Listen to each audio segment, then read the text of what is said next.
Hello friends, my name is Ranjit और आप देख रहे हैं रंजीत डिजिटल मार्केटिंग एक्सपर्ट। और आज की इस वीडियो में हम जानेंगे कि अगर आपको जीएसटी में रजिस्ट्रेशन करवाना था, अगर आपने नहीं करवाया है तो कितना पेनल्टी लगेगा। क्या आपको 10,000 देना पड़ेगा या फिर 25,000 देना पड़ेगा या फिर आपको जेल जाना पड़ेगा। तो जैसा कि मैं आशा करता हूं कि इससे रिलेटेड आपने वीडियोस देख लिए होंगे अभी तक, तो क्योंकि पूरा जुलाई का महीना चला गया, अभी 1 अगस्त आज हो गया और वीडियो मेरी 2 अगस्त को ये पोस्ट हो रही है। तो अभी ये देख लीजिए कि इसी के बारे में बात करने जा रहा हूँ, क्योंकि बहुत सारे लोगों ने बताया कि भाई अभी मतलब कंफ्यूजन है लोगों में, कोई रजिस्ट्रेशन नहीं करवा रहा है। तो रजिस्ट्रेशन नहीं करवा रहे तो दिक्कत भी हो रही है कि भाई अगर रजिस्ट्रेशन नहीं करवाया तो क्या होगा, कितना पेनल्टी लगेगा, क्या नहीं है। तो इस वीडियो में उसी के बारे में बात करने जा रहा हूँ, तो ध्यान से सुनना तसल्ली बख्श होके। और जो प्रोविजन है, जो सरकार ने नियम बनाए हैं, उसी को मैं बताऊंगा आपको। तो कोई प्रोविजन आपको खराब लगे तो वीडियो को डिसलाइक मत कर देना भाई। सरकार को जो कहना है कहना, वीडियो को कमेंट बॉक्स में जो मर्जी लिख देना, लेकिन वीडियो को शेयर जरूर कर देना ताकि दूसरों लोगों को भी पता चल जाए।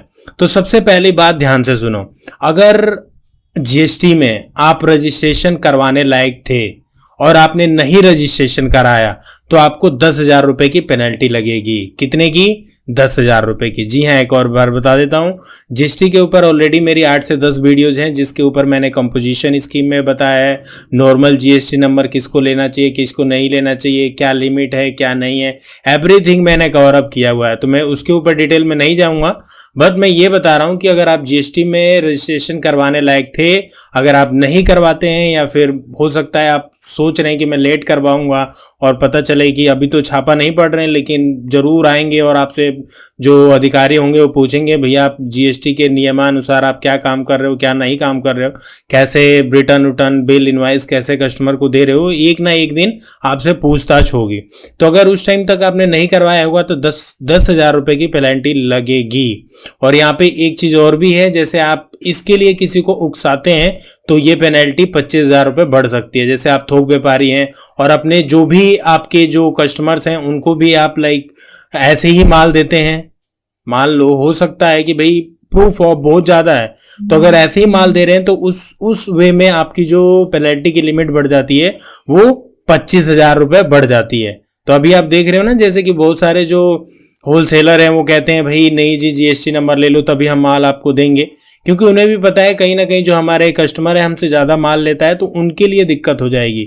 लेकिन ऐसा बिल्कुल भी नहीं है कि अगर कोई कस्टमर है, अगर वो विदाउट जीएसटी नंबर माल लेना चाहता है तो जिसके पास जीएसटी नंबर है वो माल दे दे, बस अपना इनवाइस ठीक ठाक रखे, उसको कोई दिक्कत नहीं होगी।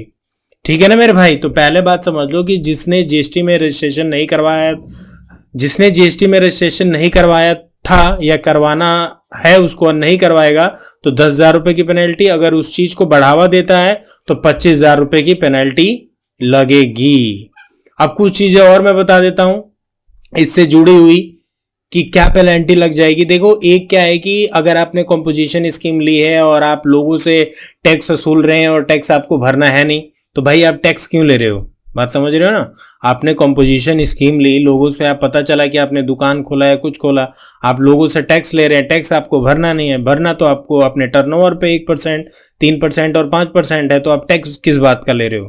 तो अगर पकड़े गए तो आपको पेनल्टी देनी पड़ेगी और इसमें तो बहुत भारी जुर्माना भी है। अगर आप फ्रॉड बिल बनाते हो तब भी आप पे जुर्माना है। अगर आप मान लो कि इनपुट टैक्स क्रेडिट का गलत रिफंड लेते हो सरकार से तो उसमें उसमें आपको जुर्माना देना पड़ेगा।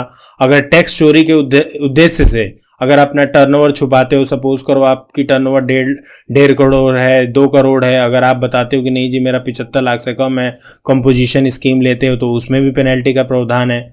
रजिस्ट्रेशन करवा रहे हो उस टाइम आप गलत जानकारी दे रहे हो कि नहीं हमारी तो ये है, तो वो भी है। लॉ के अनुसार जितने भी मतलब आप प्रोविजन जो भी हैं उनके हिसाब से आप नहीं चलोगे तो आप पे कार्रवाई होगी।